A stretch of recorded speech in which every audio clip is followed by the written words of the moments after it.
નમસ્કાર, આમ જોઈ રહ્યા છો નેશન પ્લસ ન્યૂઝ. હું છું આપની સાથે હેતલ ભગત. અરવલ્લી જિલ્લાના શામળાજીના શ્યામલ વન ખાતે રાજ્ય સરકારના મંત્રી અર્જુન મોઢવાડિયા, પ્રવીણ વાડી અને પીસી બરંડાની ઉપસ્થિતિમાં પર્વત પૂજા અને પ્રકૃતિ સંરક્ષણ મહોત્સવનું આયોજન કરવામાં આવ્યું હતું. પ્રકૃતિ સાથે માનવજાતનો અતૂટ નાતો મજબૂત બને અને પર્યાવરણ સંરક્ષણનો સંદેશ લોકો સુધી પહોંચે તેવા આશયથી અને વસંત પંચમીના દિવસે શામળાજીના શ્યામલ વન ખાતે આયોજન કરવામાં આવ્યું હતું.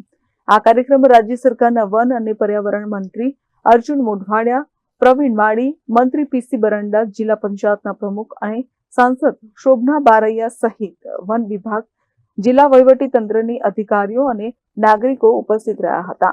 આજે શામળાજી ખાતે વન વિભાગ દ્વારા પ્રકૃતિ મહોત્સવના કાર્યક્રમ હેઠળ આજે પર્વત પૂજાનો કાર્યક્રમ અહીંયા રાખેલો અને એ રીતે જે વન સંસ્કૃતિએ માનવ સંસ્કૃતિને જન્મ આપ્યો એ સંસ્કૃતિ પ્રત્યે અને એ વન વિભાગ પ્રત્યે વન પ્રત્યે આપણી જે આભારની લાગણી વ્યક્ત કરવા, કૃતજ્ઞતાની લાગણી વ્યક્ત કરવા માટે આજે પર્વત પૂજાનો કાર્યક્રમ રાખેલો.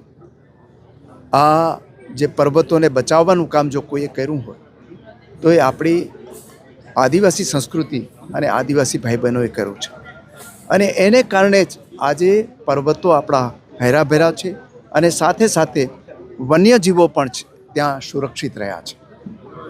આપણે ગુજરાતની અંદર અહીંયા સહ્યાદ્રીથી શરૂ કરીને અરવલ્લીના પર્વતો અહીંયા આવેલા છે, ગીરના પર્વતો છે, બીજા નાના મોટા પર્વતો પણ છે.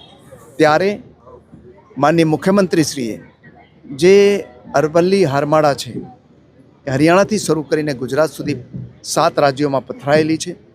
એ 7 રાજ્યોની અંદર 1400 કિલોમીટર લાંબી અને 5 કિલોમીટર પહોળી એક ગ્રીન વોલ બનાવવાનું જે આયોજન કર્યું છે અને એના દ્વારા આ આદિવાસી સંસ્કૃતિ અને આપણી વન્ય જે સંપદા છે એને સાચવવાનું અને આખા ક્લાઇમેટનું સુરક્ષા કરવાનું જે બીડું ઝડપેલું છે એના પ્રત્યે પણ આજે આભારની લાગણી વ્યક્ત થઈ અને આ એક પેડ માં કે નામની સાથે બીજા જે વન વિભાગના અનેક કાર્યક્રમો મારફતે જે વન્ય વિસ્તારમાં રહેતા જે આપણા નાગરિકો છે, આદિવાસી ભાઈ બહેનો છે, એમની લાઇવલીહુડમાં વધારો થાય, રોજગારી વધે અને વન્ય સુરક્ષિત રહે એ માટેના કાર્યક્રમોની પણ બધાની વચ્ચે ચર્ચાઓ થઈ છે.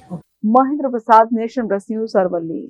સમાચારોના સતત અપડેટ મેળવવા માટે અમારી નેશન પ્લસ ન્યૂઝની યુટ્યુબ ચેનલને સબસ્ક્રાઇબ કરો, બેલ આઇકન દબાવો અને જોડાયેલા રહો ફેસબુક, ઇન્સ્ટાગ્રામ અને ટ્વિટર પર.